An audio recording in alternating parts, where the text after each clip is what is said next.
सच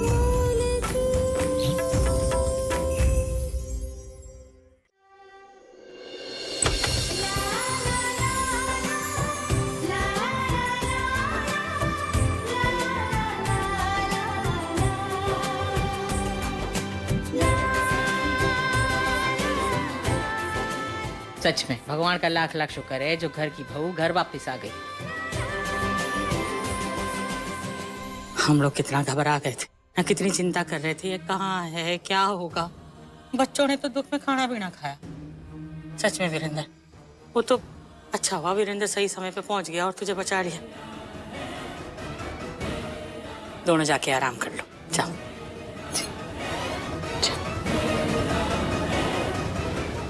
प्रियसी आजा, आराम कर ले। मुखी जी, वो हम थोड़ी देर सुधा और प्रियू के साथ बैठ जाए। बहुत दिनों से उनसे भी बात नहीं हुई है ना, तो उनसे कुछ जरूरी बात करनी थी। मिल ले, दोनों तेरे लिए परेशान होंगे।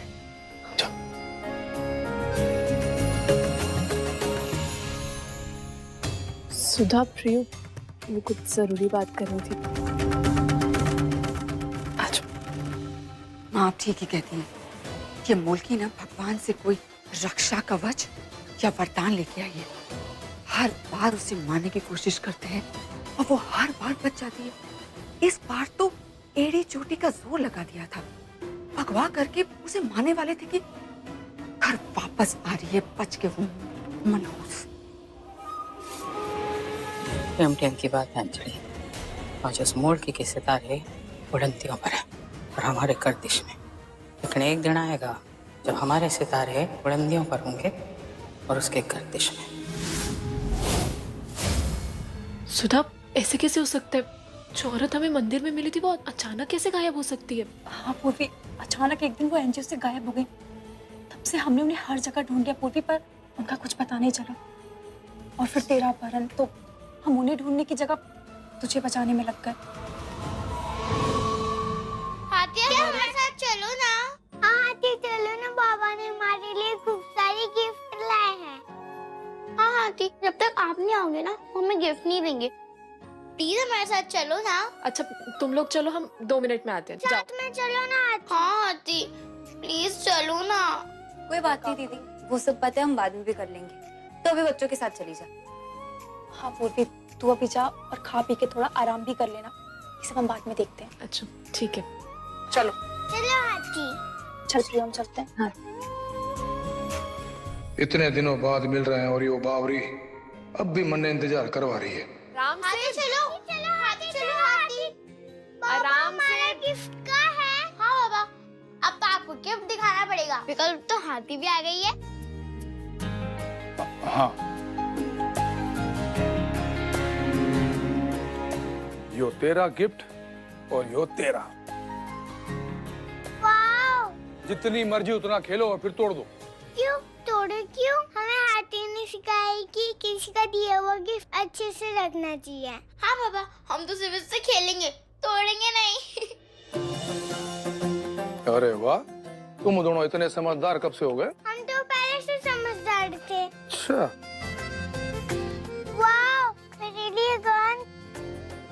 मानस देख, मेरी टॉय कितनी प्यारी है, बिल्कुल मेरी तरह। थैंक यू सो मच बाबा। बाबा, मैं भी बड़ा होके पुलिस वाला बनूंगा और सब लोग को बचाऊंगा। तो मानस अच्छे से खेलते हैं।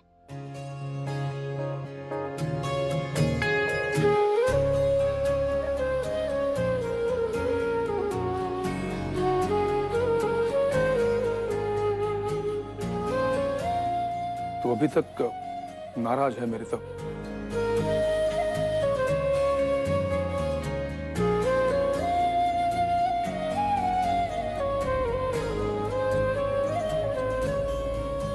जो बिना सोचे समझे आग में कूदे हमारे लिए और हमें बचाने के लिए गोली तक खाने से ना कतराए, उससे हम कैसे नाराज हो सकते हैं? तेरी यो बात सुन के मन कर रहा है कि लड्डू हो तो तेरा मुंह मीठा करा दूं। कौन से लड्डू? वो शहर वाले? देख पावरी, जो आदमी तेरे लिए आग में कूद सकता है, अपने सीने पे गोली खा सकता है, वो तूने जहर के लड्डू खिलाएगा? उन लड्डुओं में जहर ना था, वो तो सिर्फ तन्ने डराने के लिए झूठ बोला था।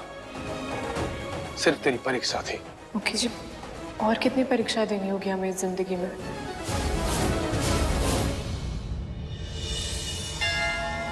मुखी जी, ये क्या कर रहे हैं आप? नहीं, आज तक मेरा सर भगवान के आगे झुका है। वो हम जाकर बच्चों को सुलाते हैं, उन्हें लोरी और कहानी के बिना नींद नहीं आती है।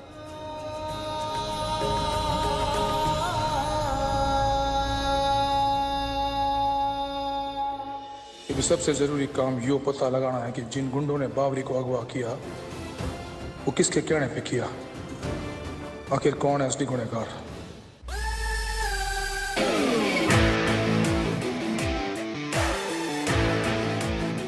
हेलो, हाँ इंस्पेक्टर साहब। तेरी फिल्मों के चक्कर में ना सारी वो सारी देख के नहीं चल सकती हो क्या? लग गई ना मुझे। सारी भाभी, वो हड़बड़ी में ये सब कुछ हो गया। सारी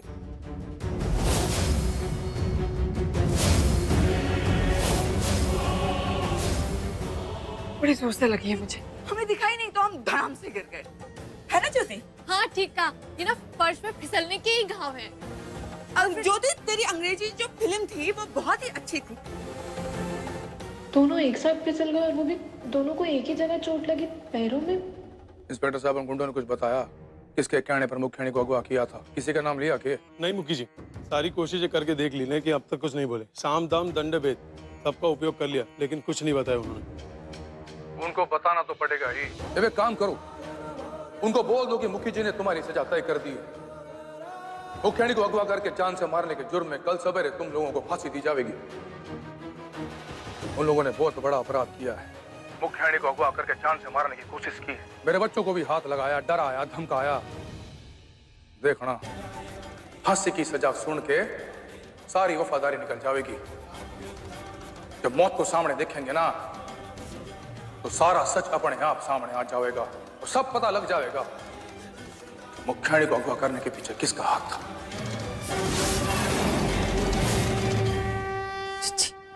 सुना आपने? हाँ, चेची ने हम सबको ठिकाने लगाने की तैयारी कर ली है। माँ को बताना पड़ेगा, माँ को बताना पड़ेगा। अब तुम लोग भी सो जाओ, नहीं तो वही कौवा आके ना तुम्हें भी काट जाएगा। तुम लोगों को कल क्या चाहिए टिफिन में स्कूल के लिए? आंटी, अंजलि बहुत बुरी है। जब तुम नहीं होती थी ना, वो मैं बहुत परेशान करती थी और उन्होंने हमें काल कोठरी में बंद कर दिया था। तब हमें बहुत ज्यादा डर लगा था। उन्होंने हमें खाना भी नहीं दिया था और ना स्कूल के लिए लंच। आंटी, हमें तुम्हारी बहुत याद आ रही थी। कोई बात नहीं। अब गेंडा भाई, तुम्हें याद है आज हवेली में चोर घुस आए थे? हाँ आंटी, मुझे याद है। तो तुमने उनके पैरों पे वो अपनी गाड़ी से मारा था ना उन्हें? हाँ आंटी, जैसे तुमने बोला था वैसे मैंने चोरों को पैरों पे मारा था और उनको मैंने यहाँ से भगा दिया।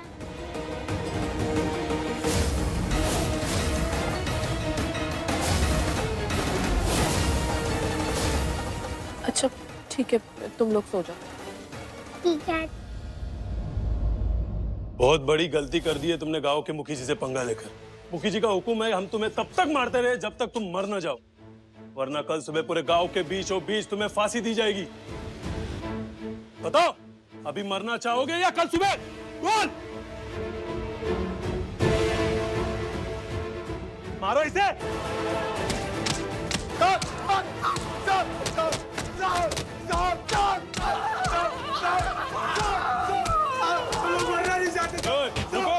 रुको, मरना नहीं चाहते तो सच सच बताओ, किसके कहने पे मुखियानी को उठाया था? बताओ।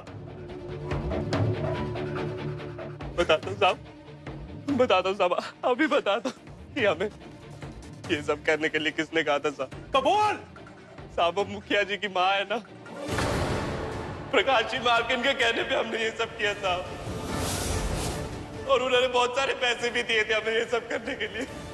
साहब सच बोल रहे हो ना तुम दोनों? माँ कसम साहब, प्लीज हमें छोड़ दो साहब, हमसे गलती हो गई साहब, प्लीज छोड़ दो। मेरा मरना नहीं चाहते साहब, गलती हो गई साहब। मारो इन्हें।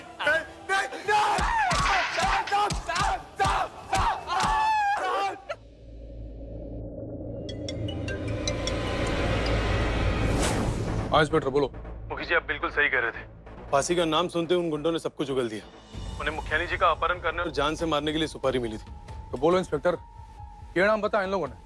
मुखी जी वो, अरे बोलो इंस्पेक्टर, किसका नाम लिया इन लोगों ने? मुखी जी वो उन्होंने आपकी माँ प्रकाशी जी का नाम लिया। यो क्यों बोल रहे हैं? जी मुखी जी, प्रकाशी जी ने ही मुखियानी जी का अपहरण करने और जान से मारने की सुपारी दी थी इन्हें।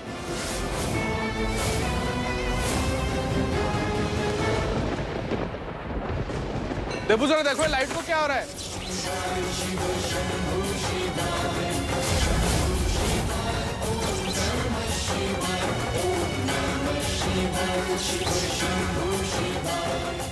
कहाँ है प्रकाश प्रताप सिंह?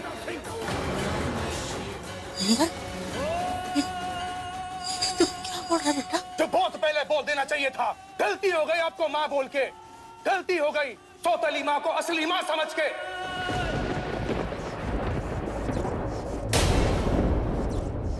अरे जो औरत अपनी बहू को जान से मारने की कोशिश करे वो माँ ना हो सकती, दुश्मन हो सकती है। दुश्मन, सिर्फ दुश्मन। प्रकाशी देवी, डायन भी 7 घर छोड़ के वार करती है, पर आप तो डायन से भी। अरे अपनी जबान से आपके लिए तो गलत शब्द न निकल रहा। आपकी हिम्मत कैसे हुई इतना गलत काम करने की? बताओ ना, बोलो मन्ने। आपको प्यार देने में, मान सम्मान देने में, आपको आदर देने में कौन सी कमी रह गई थी ऐसी जो ये बदला लिया मेरे का? अपने बेटे की गृहस्थी, उसकी पत्नी, सबको बर्बाद करने की कोशिश की आपने। मैंने जवाब चाहिए, आपने ऐसा क्यों किया? क्यों आपने मेरी पत्नी को मारने की कोशिश की? कुछ ना किया मैंने वीरेंद्र, गलतफहमी हुई तुझे बेटा। बेटा मत बोल मन्ने, बेटा मत बोल। तुम्हारा बेटा वैभव वो ही है और वैभव तो मर गया, और आज से आपका मेरा रिश्ता खत्म, सब खत्म कर दिया आपने। इसके पहले कि मेरा माथा और घूम जाए ना और मैं आपको धक्के मार के हवेली से बाहर फेंक दूं, अपना सामान बांधो और निकलो यहाँ से। चुप, एकदम चुप। इतनी हमदर्दी हो रही ना, तू भी सामान बांधो, निकल यहाँ से। प्रकाशी देवी, सौतेली माँ सांप से भी खतरनाक हो सके, मैंने सपने में भी नहीं सोचा था। अभी के अभी हवेली से बाहर निकल जाओ। मेरी पत्नी की हत्या करने की कोशिश करने वाले को मैं इस हवेली में 1 मिनट बर्दाश्त न कर सकूं। कल पंचायत में पूरे गांव के सामने तन्ने सजा मैं खुद दूंगा। मेरी पत्नी की हत्या के षड्यंत्र रचने वाली को सजा मैं खुद दूंगा। मेरी बात, जाओ जाओ, इधर से निकलो।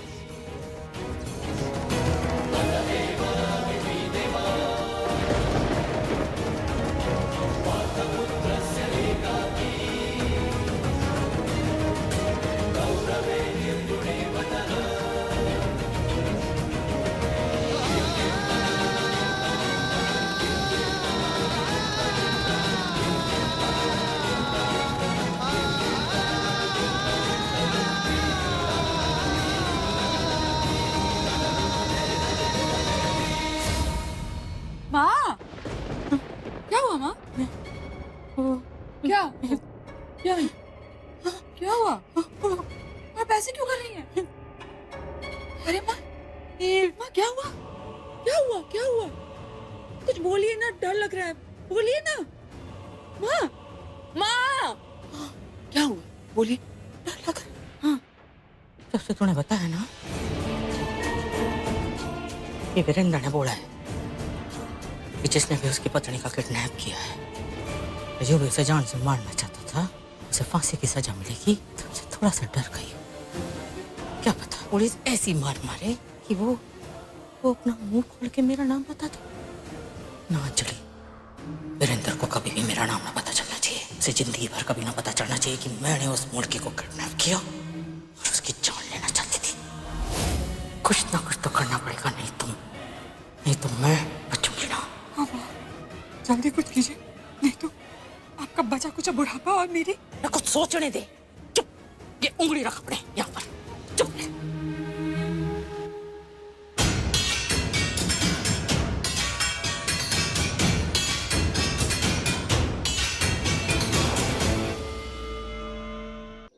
प्रीति पूजा की तैयारी तूने बिल्कुल तैयार करके दे दी है ना? जी दे कुछ दिया है। भूली तो ना? नहीं मालकिन। अच्छा सुन, तू एक काम करना, वीरेंद्र और पूर्वी से कहना कि वो दोनों और बच्चे सलामती के साथ वापस आ गए ना घर। तो मैंने पूजा रखी है मंदिर में, मैं और अंजलि मंदिर ही जा रहे हैं, ठीक है? जी मैं बोल रही हूँ। चल चल मेरे कमरे में रख दो। जल्दी चल, आजा आजा। रुको, ये किसके कपड़े हैं?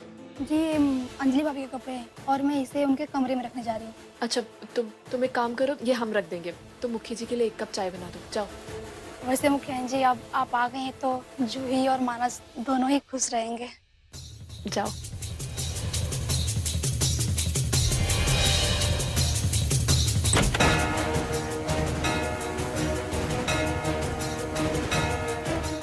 अब अगर हमारा शक सही है कि उस दिन अंजलि और ज्योति चोरों के भेष में घुसी थी, तो वो कपड़े यहीं कहीं होंगे।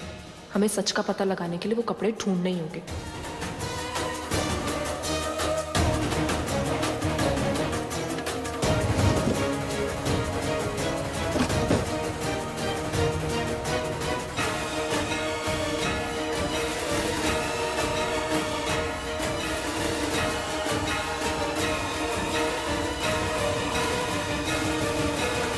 यहाँ पे तो कुछ है ही नहीं, अलमारी में देख लेते हैं।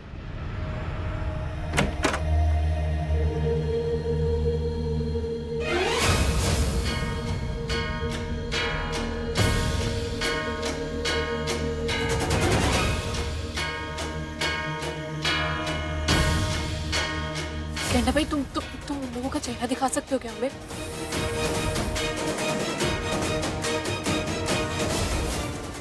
अब पता चला कि कल हवेली में कोई चोर नहीं बल्कि ये दोनों चोरनी आई थी।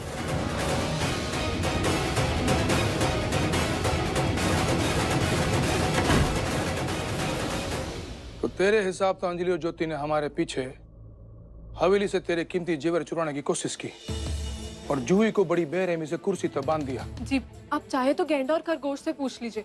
वो तो कान्हा जी की कृपा है कि हमने मानस को फोन किया और उसको जैसा बताया वो वैसा वैसा करता रहा, और बहादुरी से फिर उन दोनों को भगाकर उसने जूही को बचा लिया। ये देखिए,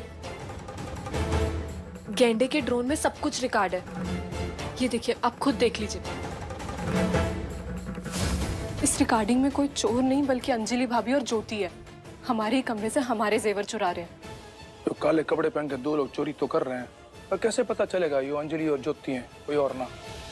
मुखी जी गौर से देखिए, ये जो चोर ने अंगूठी पहन रखी है ये अंजलि भाभी की अंगूठी है। ये तो अंजलि भाभी अंगूठी पहनती है।